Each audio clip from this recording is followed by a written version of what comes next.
manheru ano toda kutenda Mwari wamasimba ose nemukana waatipa wekuti tigovane izwi rake muzita raJesu. Amen. Manheru ano mukana wangu zvakare wakanaka wekuti ndiremekedze the host and the visionary of this wonderful conference, the Ruach Conference, Evangelist Nelly Gwatidzo. Murandakadzi Mwari kudenga ngaramba achikugonesai, Mwari kudenga ngaramba achikupfudzai pamberi as you continue to labor in the Lord's vineyard. Mwari ngakuropofadzei pamwechete nemhuri yose. Mwari ngakuropofadzei pamwechete nevatungamiriri vamunoshanda navo paManna Worship Center. Mwari ngarangarire the entire congregation yepaManna Worship Center muzita raJesu. Amen. Ndoda kuremekedza vese vari kunzwa kushumirwa manheru ano, vari live on Facebook and vari pama WhatsApp platforms edu. Mwari kudenga ngakuitirewo zvakanaka. Ndinotenda manheru ano kuti your life will never be the same again in the mighty name of Jesus Christ. Manheru ano zvekare regaiwo nditende nokuda kwokushumirwa kwakanaka kwatatinako nezuro manheru. Murandakadzi makatitirawo zvakanaka, mweya yedu yakagutswa, mweya yedu yakavandudzwa. Tinotenda zvizhinji naMwari wakakushandisai muzita raJesu. Amen. Tiri paRuach Conference yakanaka yakadai. I shall take my reading from the book of Genesis. Genesis chapter 1 verse number 26 to verse number 31. I shall also read the Acts of the Apostles chapter 1 verse number 8 only. I shall read Genesis chapter 1 verse number 26 to verse number 31. Then God said, "Let us make men in our image, according to our likeness. Let them have dominion over the fish of the sea, over the birds of the air, over the cattle, over all the earth, and over every creeping thing that creeps on the earth." So God created men in his own image. In the image of God he created him, male and female he created them.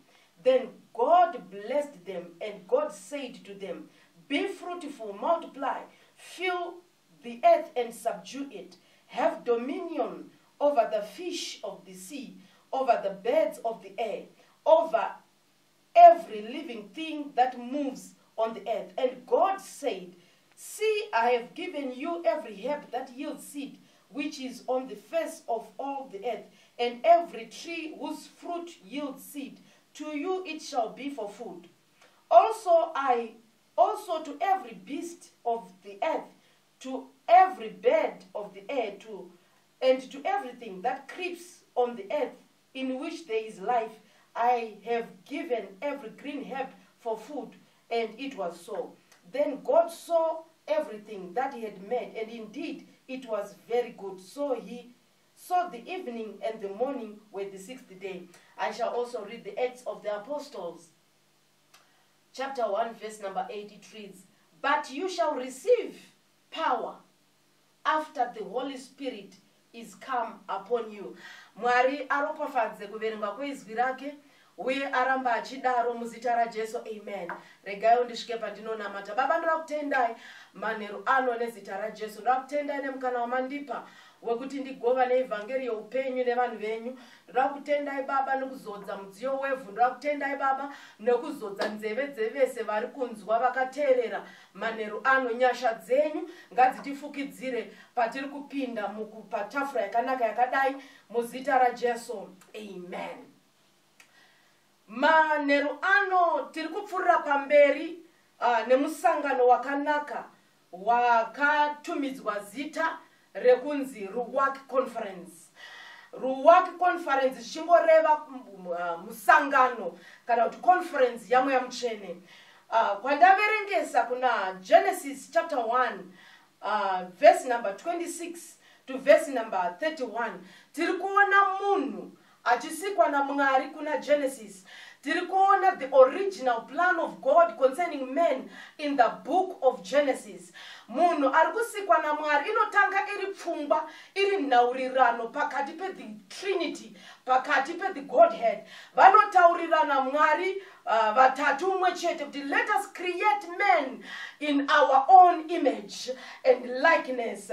Una munhu paari kusikwa in God's image and God's likeness. Inonzi image ndoya yekuti unogona kunge usina kumbobvira mulife yako wakamboona murume anonzi Michael Jackson, but une mapicture kana kuti ma-images awakaona emurume anonzi Michael Jackson. Saka in your imagination unotorine a picture yekuti Michael Jackson anofanirwa achiratidzika nemuto wakadai according to the image that you saw kunyangwe usina kumbomuona. So Mwari pari kuti let us create men in our own image. Kuna kuti kana vanhu vakaona iwewe neni vanofanira kuva a mental picture of what God is like, because we are created in his own image. In other words, Mwari vari kuti ina handioneke, but vanhu vakaona iwewe, vanhu vakaona inini, vanofanira kuona a picture of what God,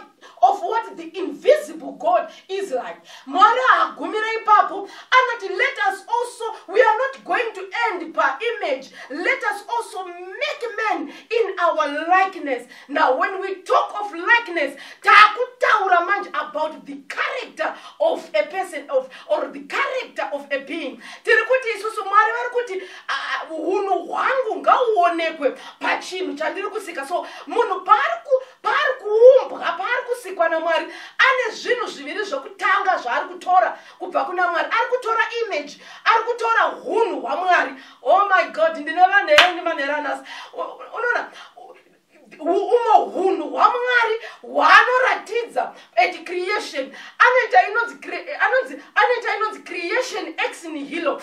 God created the earth from nothing. Kureva kuti kana uine hunhu hwaMwari, you can rise from any position, you can rise from zero to hero. If God in his character as God was able to create the entire universe from nothing, kureva kuti life yako, no matter uri pa zero pakadi, you can create a great future, you can create a legacy for yourself from nothing. Kana ndine vanhu vari kunditeerera manherano, chingotaipa amen in the comment section muzita raJesu. Amen. So in Genesis we see the original plan of God concerning man. Mwari vari kuti let us create this man in our own image. Kuti ini saMwari ndiri invisible. Vanhu vakaona munhu wandasika nemufananidzo wangu, vanofanira kuziva kuti ndo zvakaita Mwari. Not only that, munhu ngaatore hunhu hwangu saMwari, ngaatore my likeness, ngaatore my character as God. Mwari haana kugumira ipapo, anotaura pamusoro pemunhu waasika kuti this person, oh my God, pandiri kumusika anofanira kunge ari munhu ari full of power. It was never God's plan kuti munhu ararame panyika inoi ari powerless, ari a victim yezvese. Ndine manherani. Mwari haana kumbobvira akasika munhu, oh my God, kuti ararame panyika ari powerless.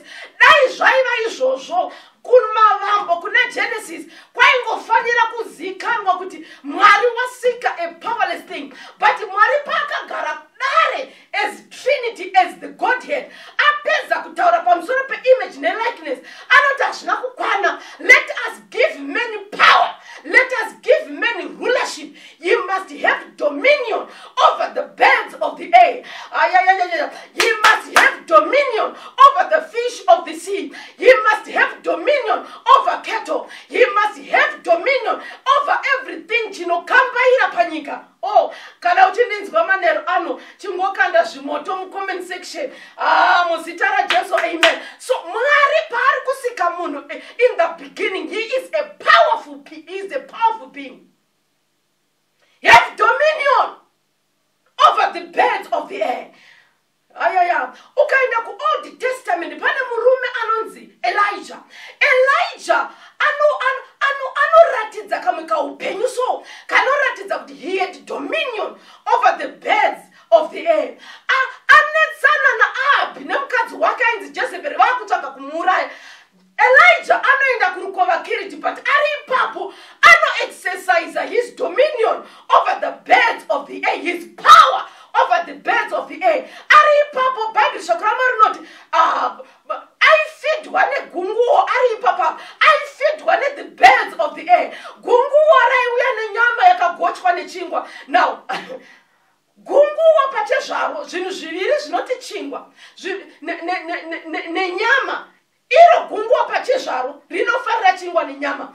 But Elijah ari parukova Kiriti, he exercises, oh my God, dominion over the birds of the air. Otanga kufidwa ari ipapo neshiri yemudenga inonzi gunguo. Unoziva here wakanditarisa manerano, kune vanhu vakatofunga nezvako iwe, vakafunga kukuitira zvakanaka, uchinetseka nefizi nevana vako nokuwanda kwavo kuti nhai Mwari ndichavapinza vana ava kuchikoro sei. Kunotori nemunhu akafunga kupinza vana vako kuchikoro but akangonetawo nezvo. Kuna munhu akatofunga kungopawo capital kuti utange kuhodhawo uchitengesa akangonetawo nazvo. Kuna munhu akatofunga kukutengera mbatya akanetawo nezvazvo. Kuna munhu akafunga kukuconnecta nemunhu anogona kupa basa rinani akaneta nezvazvo. But manheru ano pauri ipapo pauri kuninzwa, I release the power to have dominion over the birds of the air. Wesa akafunga kukuitira zvakanaka maneruka Jesu Jesu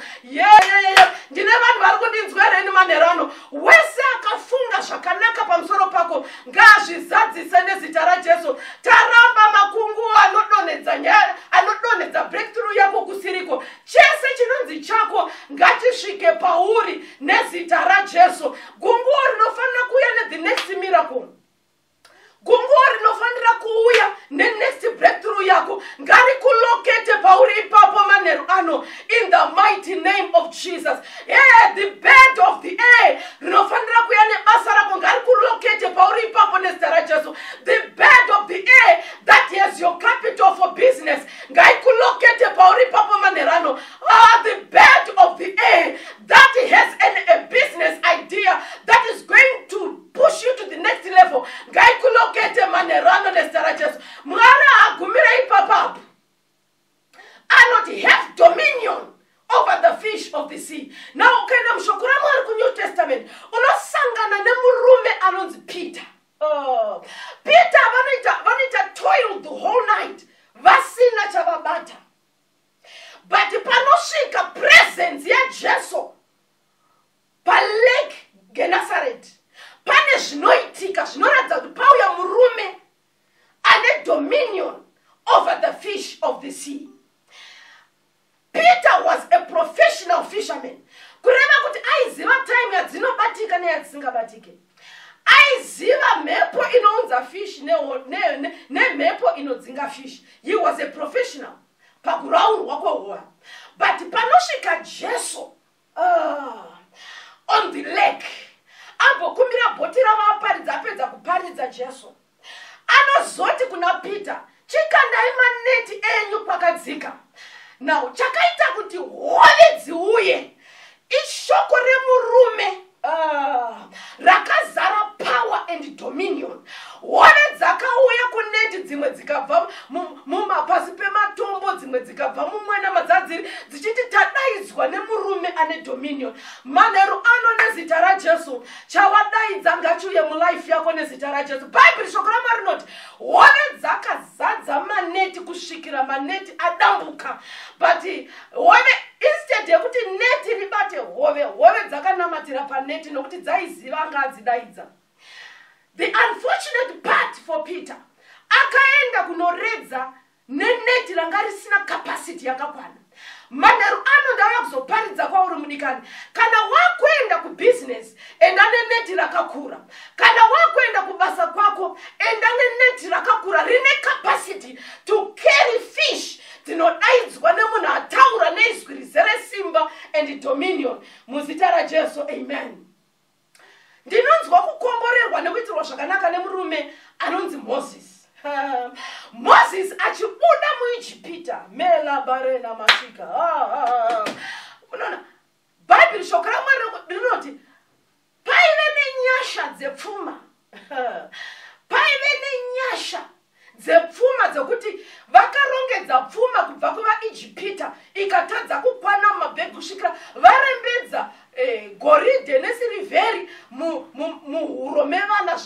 kukwana.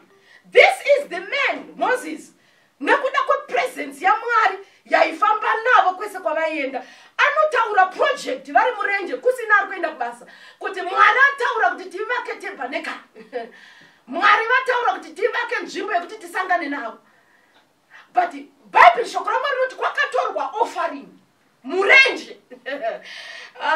Ndokubva yawandisa kusvikira pazotumwa shoko kunzi vedu we vanga vasati vaunza offering tati chikumbirawo kuti muchimira yatati chida yakwana. This was a man who lived under the presence of God to such an extent that he had grace for resources.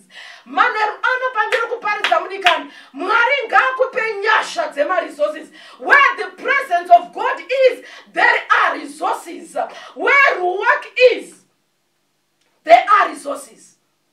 Not only that, ukana version ya Bible yandaverenga New King James Version inoti have dominion over the cattle. Murume anonzi Jacob anobva pamba asina chinhu akabata tsvimbo achienda kwaLabhani. But Bible shoko raMwari rinoti akudzoka kwaLabhani aiva nemapoka ezvipfuwo achidzokera kumba. Munhu akabva pamba netsvimbo. I am about to declare something very powerful tonight. Wese akaenda kudiaspora, wese akabuda munyika ino achienda kwaakaenda, kwauri ikoko Mwari ngaakupe dominion, ngaakupe power over the cattle of the land. Kana wakabva muno muZimbabwe usina chauinacho, uri ikoko ndino declare a blessing in a foreign land yakuti uchadzoka uine nemapoka epfuma. Kana uchiurirana nezvandiri kuparidza daira amen, type amen in the comment section. Muzita ra Jesu, hallelujah. Muzita ra Jesu, hallelujah. So the man God intended could agare in the Garden of Eden, in the presence of God in Ruach, was a man who had dominion over the birds of the air, over the fish of the sea, over the cattle, over every living creature.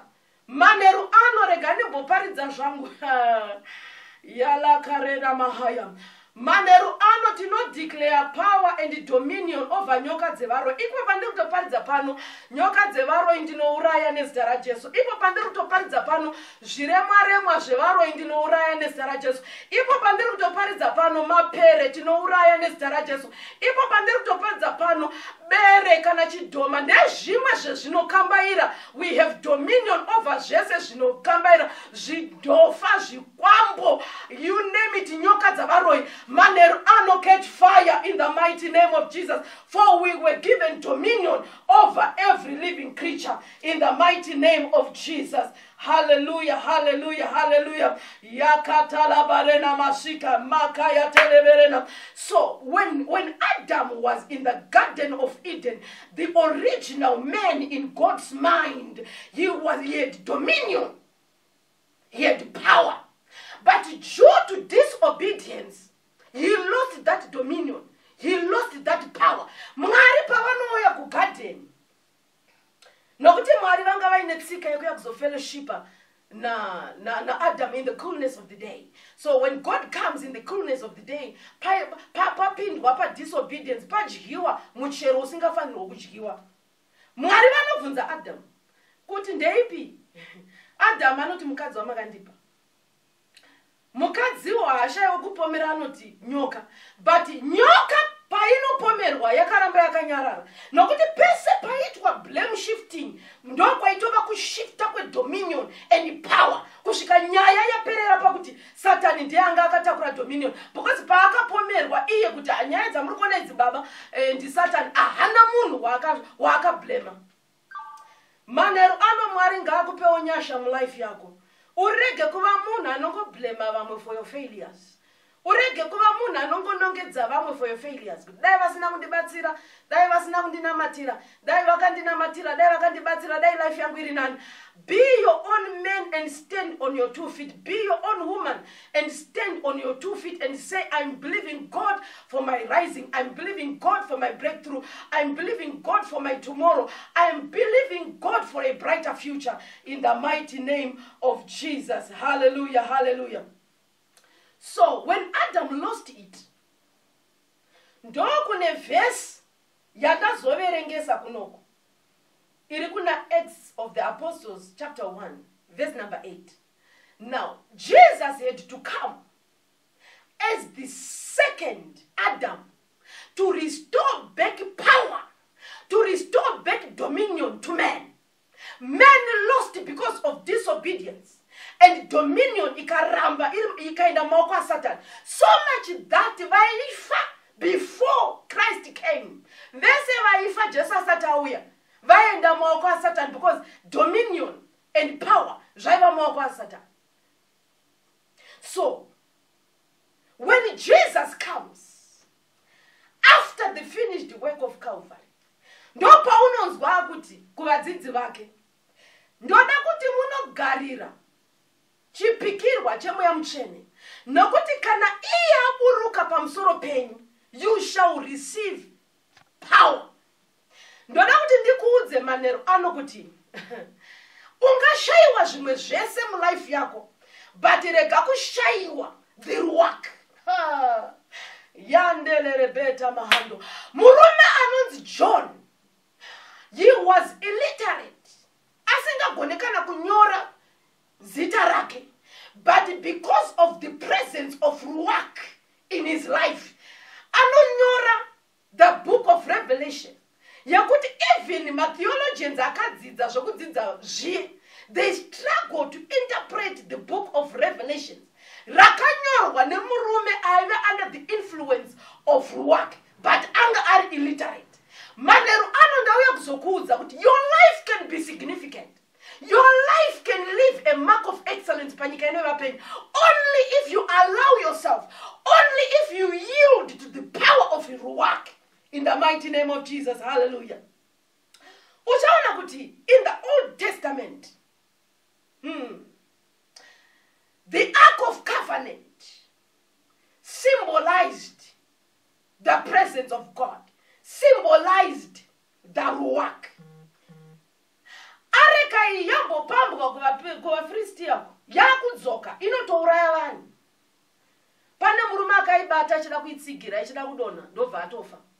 Kusvikira vanhu vati aiwa urongedzwa kuti atinawo kuti tirambe chifamba nemudziyo uyu tichienda nawo wakona nokuti areka yauraya munhu. So vakadecide kuti regai tipewo Obed-Edom mudziyo uyu atichengetere. Obed-Edom was very insignificant. He was just a security guard. He was insignificant. Saka vaiti zvachiri kuuraya chinhu ichi areka yesungano zvairi kuuraya chero ikanouraya Obed-Edom hazvina chakaipa because agara is insignificant. But painonogara, I'm about to declare something very powerful. Sungano painonogara mumba ma Obed-Edom, Obed-Edom anoropofadzwa zvokuti nyuzi dzekukomborerwa kwake dzinosvika kuna David. Manheru ano pandiri kuparidza kwauri nditeerere mushe. 3 months kubva usiku wanhasi ndinoda kuti kukomborerwa kwako kuve nemutinhimira, kuve neguhu rinoshamisa zvokuti vakakuseka vachaziva kuti Mwari akuropofadza, vaikutarisira pasi vachaziva kuti Mwari wakusimudza. Mwari uyu akaitira Obed-Edom ndiye zuro nhasi nekusingaperi, haashanduke. He is not haasarudze vanhu. Kana akasimudza Obed-Edom, manheru ano as I am preaching to you tonight, kubva usiku wanhasi kusvika tinobata 3 months, let there be a significant rising in your life because of the ruwak in the mighty name of Jesus. Hallelujah. Ukaenda zvekare mushoko raMwari unosangana nenharo dzakaitika pamusoro pepriesthood ya Aaron. Kusvikira tsvimbo dzevakuru vese vaIsraeri dzanzi ngadziende munzvimbo tsvene pamberi peareka yesungano, yanambotaura kuti areka yesungano yaimiririra the very presence of God, yaimiririra the ruwak. Panoiswa tsvimbo pamberi peareka yesungano, the rod of Aaron yakamuka makuseni, that tsvimbo dzakasiwa overnight. Manheru ano kana Mwari watakaunganira ari Mwari wechokwadi, let there be an overnight miracle upon your life in the name of Jesus.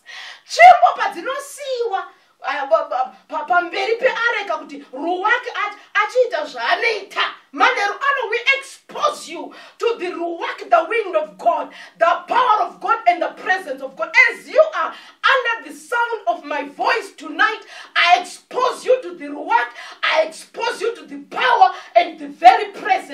God. Zvino manerano mangwana uchimuka makuseni panofana kunge paine chimwe chinhu chaitwa naMwari mulife yako muzita raJesu. Hallelujah.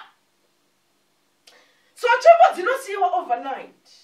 But Aaron, yakamuka makuseni yine maamanda, yine maalmonds akaibva kwete mambishi overnight. Tiri kutaura tsvimbo isina midzi.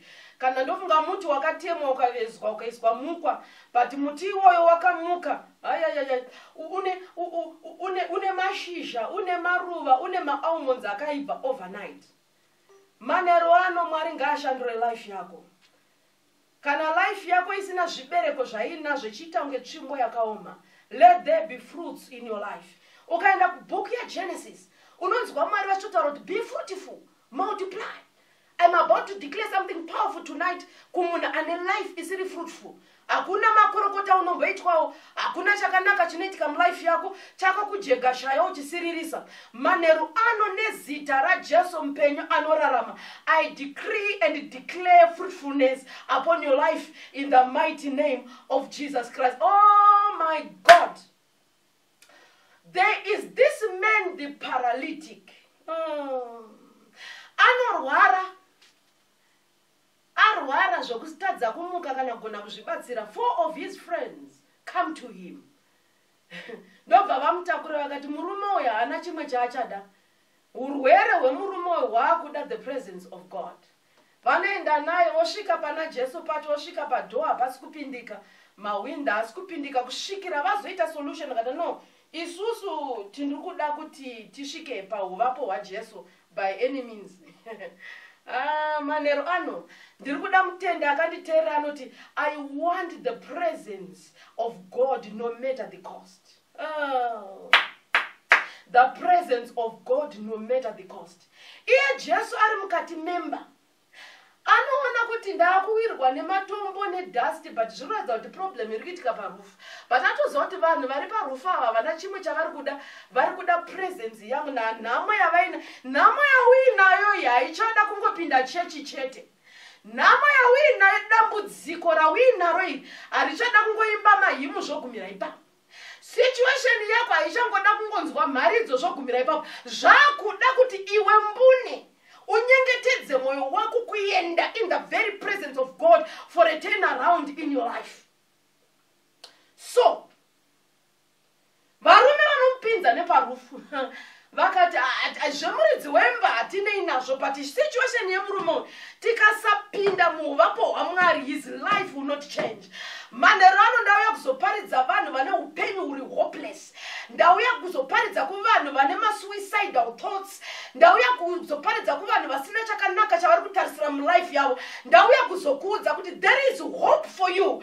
The hope for your life is the very presence of God. Not a religious life yokupota uchiinda kuchurch, but the very presence of God. Murume paanoburutswa neparufu. Zvaurwere hwake was history. Manero ano, as you are under the sound of my voice, I release the presence of God over your life in the mighty name of Jesus. Do not declare utano pamsoro pe life yako. Do not declare upenyu pamsoro pe life yako. Do not declare kusimuka pamsoro pe life yako. Do not declare deliverance pamsoro pe life yako. You were never created by God to be a victim of circumstances.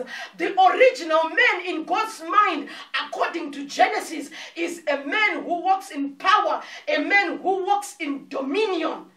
Zvako zvokurota wakagara pasi uchigerwa musoro zvinopera manhero nhasi pauri kundinzwa ndichiparidza apa nezita raJesu. Zvako zvokudyiswa wakarara zvinopera iko zvino pandiri kuparidza apa. Zvako zvokurota uchimhanyiswa zvinopera iko nhasi pandiri kuparidza apa. Zvako zvokufuridzirwa mamhepo chotochaya mulife yako ndinogumisa iko manhero ano. Kana kuine vanosimudza mamhepo kumusha kwenyu, ndaane mhepo yandiri kusimudza pamusangano uno inonzi ruwake zvipedzerane mhepo to mhepo in the mighty name of Jesus. Iye Jesu paanomuka kuvakafa anoti all power has been given unto me. Saka kana Jesu akapiwa all power, chii chakasara kuna Satani kunze kwemano?